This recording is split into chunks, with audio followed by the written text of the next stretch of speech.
Hello guys, and welcome to today's episode where I'm going to talk a little bit about what is special about the Norwegian language when it comes to grammar and when it comes to pronunciation. My name is Silja, I'm a Norwegian teacher, and here's today's puzzle piece. So whether you're learning Norwegian already or you're about to get started, I hope this will enlighten you a bit, no matter where you are in your language learning journey. First of all, I wanted to say that when it comes to grammar, it's quite easy. Norwegian doesn't conjugate in a very complicated way. You have two kinds of past tenses, two main kinds of past tenses, and that is it. And then you have present tense, which you use when you talk about what is happening right now or what is happening in general. Whereas in English, for instance, you would separate the two. So you would say, I'm eating, if you're eating right now, or I eat every Friday. Whereas in Norwegian, you use one present tense. You would just say, jeg spiser, in both cases. And same thing for past tense. If you talk about what you did in general, or what you did at a certain moment, in English you would use two different verb tenses. So you would say, for instance, I was eating at 8 o'clock when suddenly something happened. Or I ate every Friday, for instance. In Norwegian, there is only one way of saying that. Jeg spiste. So jeg spiste would mean I was eating or I ate. Or I did eat. So all of those three is covered with only one past tense. Now, same logic if you're talking about something that has happened and you don't necessarily know when, you don't care when. For instance, if you say I have eaten or I have been eating, in Norwegian there's only one way to say that, and it's jeg har spist. I have eaten. I have been eating. It's the same thing. The only difference between infinitive and present tense is with or without an R. That's it. So, if you want to say, I like to eat, for instance, the like needs an R. Jeg liker å spise. Whereas the spise doesn't take an R because that's infinitive. And it doesn't matter which person is talking. It doesn't matter who you're describing. It will always be like that. No matter if it's I or you or he or she or it. It's going to be the same conjugation. So it's super easy. We have 4 regular tenses, which means that there are 4 main patterns to follow when you conjugate a verb. And of course, a lot of irregular verbs, which you also have in English. What is good to know is that all the irregular verbs are very frequent. It will be the verbs that you use all the time, just like in English, like to be, to be, was, is, has been. It's going to be the same in Norwegian. It's going to be very irregular. So if you don't learn that in the beginning, you're gonna do a lot of mistakes because you're gonna you're gonna make those mistakes all the time. The good thing is that since you use them all the time, you get a lot of repetition. So it's gonna be easy to learn them. And then later on, when you learn more verbs that are not so frequent, they will more likely be regular verbs. So learn the rules for verb conjugation and you will be good to go. When it comes to nouns, and when I say nouns, I mean things, everything you can put a or the in front of in English. So for instance, a baker or a microphone or a lamp, that's nouns. What we call inflection or like transformation, or you could also call it conjugation, if that's easier. So inflection of nouns is a little bit different than English because we don't have the definite article the. We have something that looks like it, but it's not. If you want to know more about this, then look out for the episode about nouns.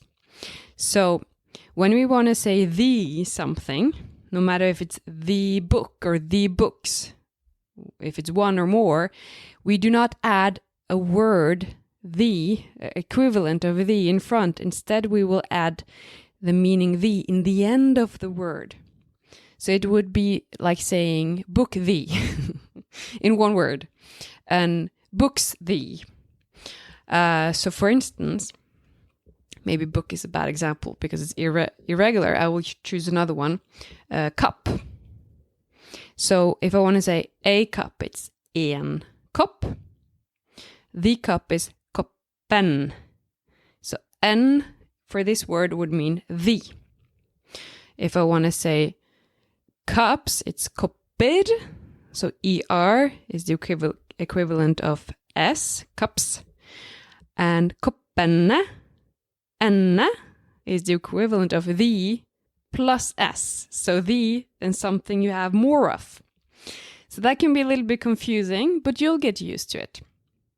Oh, and I forgot to mention nouns in Norwegian actually have 3 different genders: feminine, masculine, and neuter. And what that means basically is that according to what kind of gender the word has, no matter if it's a thing or a person or a living being, that will determine the ending and the article you will get. So for instance, cup that I mentioned earlier is masculine. So you would say en kopp, a cup. So en is the masculine article. If I gave you a feminine word, the article would be ei. And if it was neuter, the article would be et. You can learn more about this in the episode about nouns. But what I want to tell you right now that can be super useful for you already now is that you don't have to use all 3 genders. If you want to make life easier for you, you can skip the feminine one. Yeah, I know, that sounds horrible. It doesn't sound that horrible for me because I am from Bergen, where we actually don't use feminine at all. But for someone who, well, feels that we should use both feminine and masculine, that might sound horrible. But it will really facilitate your life, because then having only masculine and neuter means that in most cases, when you meet a new word, it's gonna be masculine. So if you don't know, you can just guess that it's masculine, and in most cases you will be right. And another reason why I suggest doing this is because Norwegians are not consistent with this. People who do use both masculine and feminine versions of nouns, they do not necessarily use it consistently. So, for instance, a person might use the word seng, which is bed, and inflect that as a feminine word. But then another word, I don't know, jente, for instance, girl, maybe they will inflect that as a masculine word, masculine noun, even though they can inflect it as a feminine one. So the use of feminine looks like it is disappearing or being less and less used. And you can see that especially when you read newspapers or official documents, that the feminine inflection is disappearing. And another thing, even people who use, like, let's say I used bed, the word bed, seng, I sang, which can be feminine. I used that as a feminine noun. I will not necessarily be consistent when I do it. I might say min seng, my bed, using the masculine. Oh God, this gets too complicated. Basically, what I wanted to say is that they don't necessarily always inflect it as feminine. Yeah, let's stop there for now. Another thing to know, and this is maybe especially important if you have a mother tongue where you would inflect adjectives. And when I say adjectives, I mean words that describe nouns or words that describe things. So for instance, nice, good, cute, pleasant, red, green, all of those words are adjectives.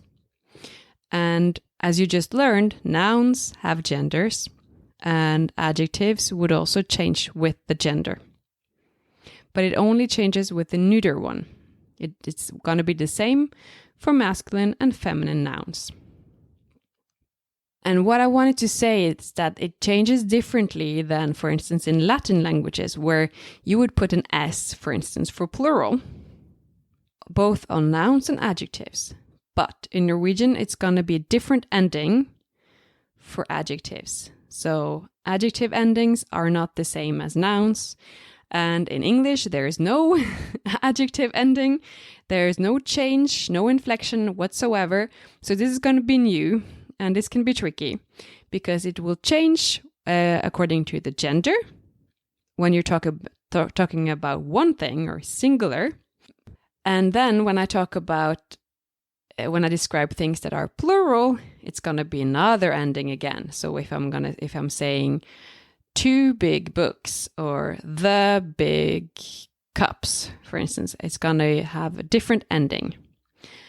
And then last thing about adjectives is that when you talk about something that is definite, so if I'm saying the big book or the big cup, that's also going to have a specific ending. Apart from that, I would say that Norwegian grammar is quite easy. There are 2 more things that can be a little bit hard, but it never causes any problems when it comes to comprehension. Nobody will not understand you if you do this incorrectly in most cases. First thing is what we call inversion. So easily explained. Normally in a neutral sentence, you would have this specific order where you start with what we call the subject, and then you have verb and object. For instance, I eat cake. Subject, I eat is verb, cake is object. So the person or thing doing something is the subject. What is being done is the verb. And what is being done to is the object. That's like simple explanation. It's not always correct, but that's the easiest way to explain it. Now, you see here, when I say I eat cake, the verb eat is in the second place. And when I say second place, that doesn't mean necessarily the second word. That's important to remember. Very important to remember. Second place only means second function. So you can't look at a sentence and analyze it word by word. It doesn't always work like that because the subject is not necessarily just one word. If I say, for instance, my best friend, that would be 3 words. It's 3 words, but it's one function in the sentence. Who, right? So if it was my best friend eats cake, it's still gonna be my best friend, first place, eats, second place. So when that is said, very often, both in English and in Norwegian, and probably all languages on the, well, not all languages on the planet, many languages, we often put information that doesn't have to be in the beginning. We put it in the beginning just because we want to, for some reason. For instance, if you ask me, what are you doing tomorrow? I might start my sentence with, tomorrow I will eat dinner with a friend. So I started my sentence with tomorrow instead of starting my sentence with the subject, I, which means that in English, the verb would now be third place. Oh my God, right? Tomorrow, first place, I, second place, will, third place. And when I say verb, I'm saying the first verb. So if I have a combination of verbs like will, eat, I don't care too much about it. Let's just look at will, the first one. Okay, so I'm saying danger because in Norwegian, that's a big mistake. You can't, well, it's not a big mistake. I'm just joking. But it's grammatically wrong to structure your sentence like that. So what happens in Norwegian is that in order to keep your verb on the second place is that you have to switch some places. So your subject will not come before the verb anymore. It will come after. So in Norwegian, the sentence, exact same sentence translated literally from Norwegian would sound like this. Tomorrow will I eat dinner with a friend. Okay? Tomorrow will I. So you see what I did? I switched places. Will and I switched places. So the rule here is that whatever you put first in the sentence, if it doesn't have to be there, and there are many things you can put first in the sentence. If it doesn't have to be there, well, then your verb has to come right after that. And then the subject after that again. Okay, that was much more information than what I was planning to say about that. I will make a distinct episode about that later. With a lot of examples, of course. And then the final thing I wanted to mention about grammar, which is maybe not really a grammar thing, or sort of, partly, because prepositions can really be a big problem for not only for people learning Norwegian, but also Norwegians. I hear, and I also struggle with prepositions. Sometimes I have to check which one is the best to use. And very often you'll notice that we use them wrong.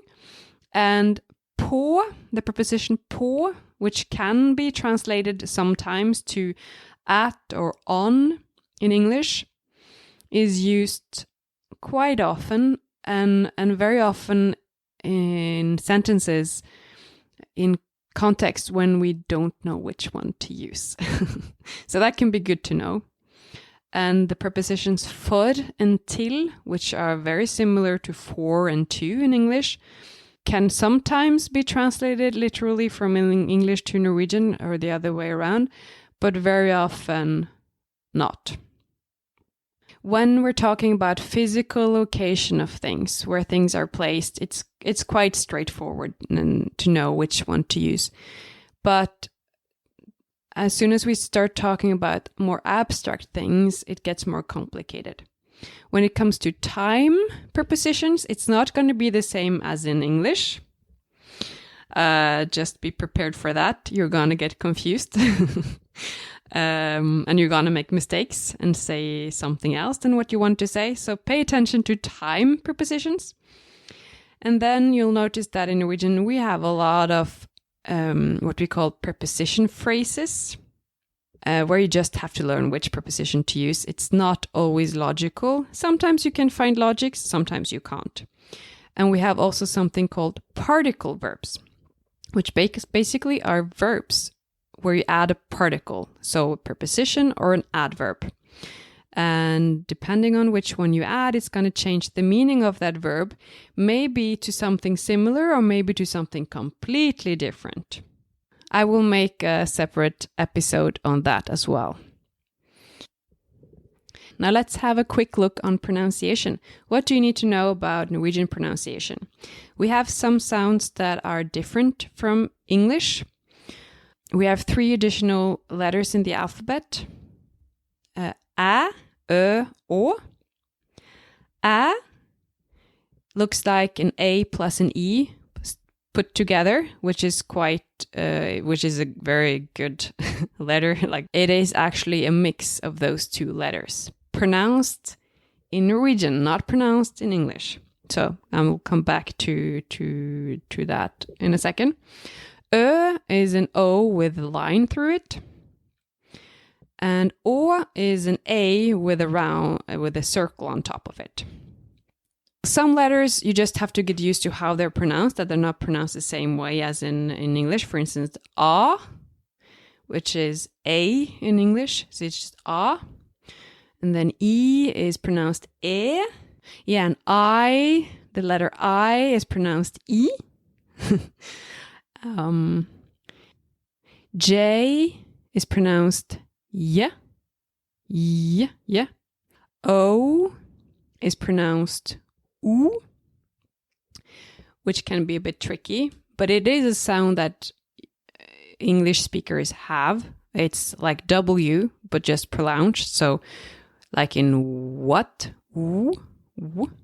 O is U. U is pronounced U, U, which can be a bit tricky. I'll make an episode on that. W is pronounced like a V. Actually, we do not really use that letter unless only for names, for proper names and imported words. But and no Norwegian, no old Norwegian words contain a W. Same thing goes with Z.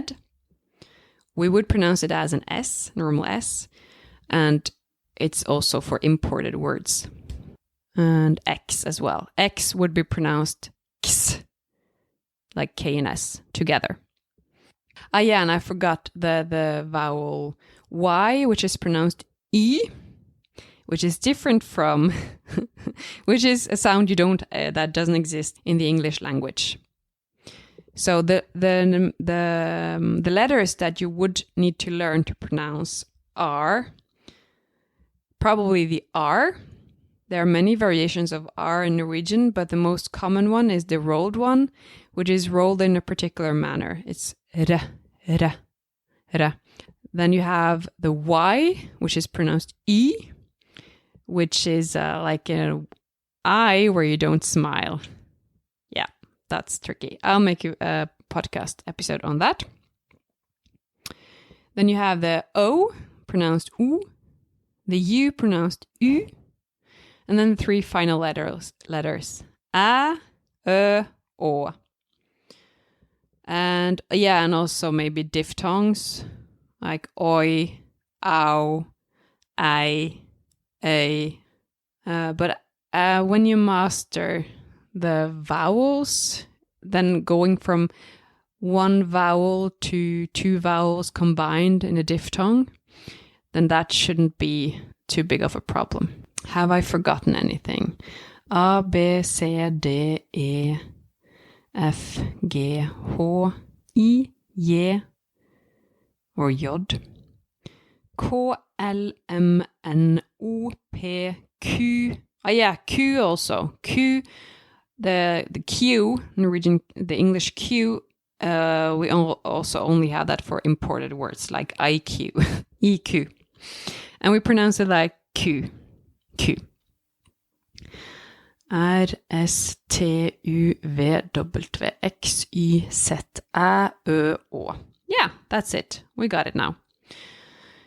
Another thing about pronunciation, stress. Where do you put the stress? Where do you like put the emphasis in a word? In general, or the easiest way to explain it is that in general, for Norwegian words, it's gonna be, for Norwegian and German, most German words that are coming from Old German or Northern German will have the emphasis in the beginning, their first syllable. Not always, but sometimes it's going to be the second, but in most cases the first one. And then for the words that do not have the emphasis on the first or second syllable, then it's probably going to be imported from French. So we have a lot of French words, many thousand French words that are very common to use in everyday speech, and like daily conversations are from French. And in French, they put the emphasis very often in the end of the sentence. So, and many of them are similar to English.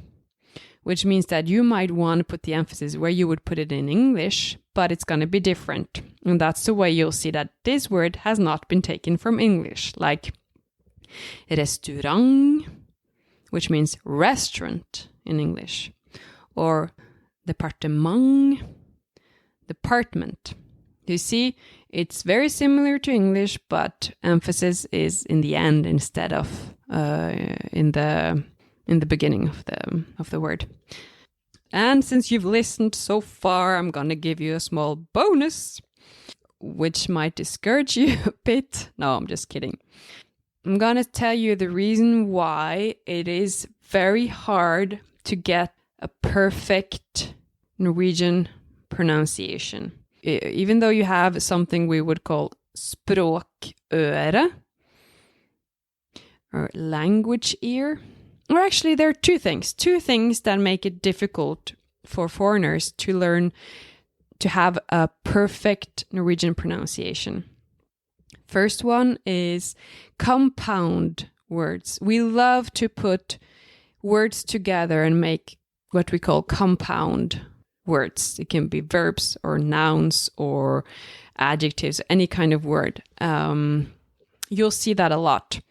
And when you combine two words together, the pronunciation is different than when they are separate, because you put your main stress in the very beginning of your word, and then you will have what we call an extra small stress on the other words in that compound.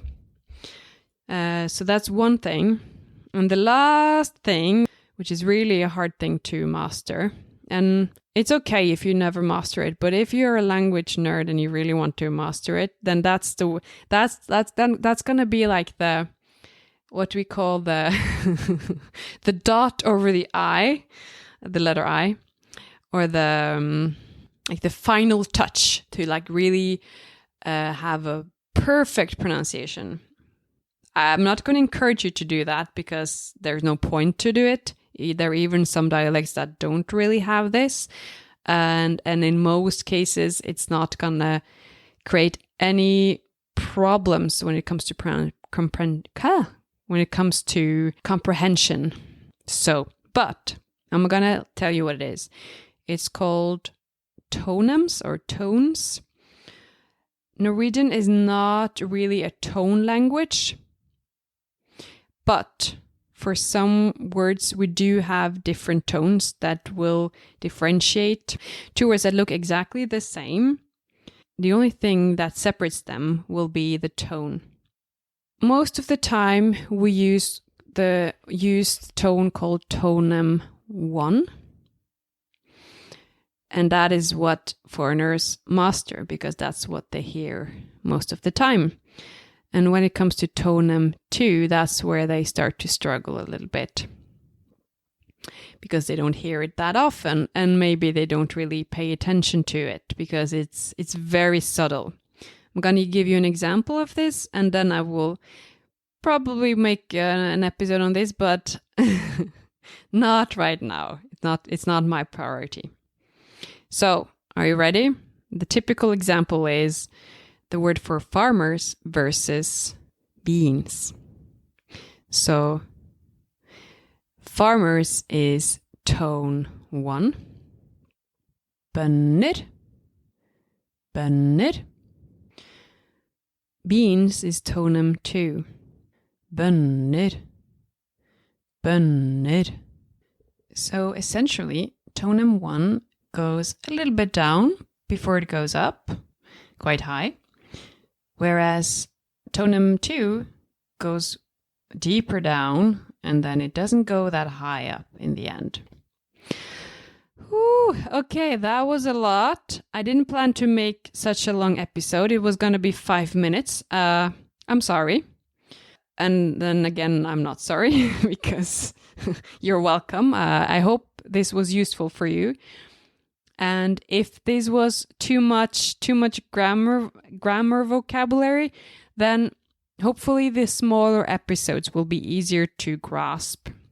Because since I didn't want to spend too much time on this, I I used a little bit more grammar words than I wanted to use. But in the smaller episodes on smaller themes, I'm gonna explain it without necessarily using too many grammar words. So these were the essential things that I wanted to tell you about grammar and pronunciation. There were some things that I had to leave out because it would just take too much time. But these are the things I found the most important to talk about. I hope it will help you on your language journey.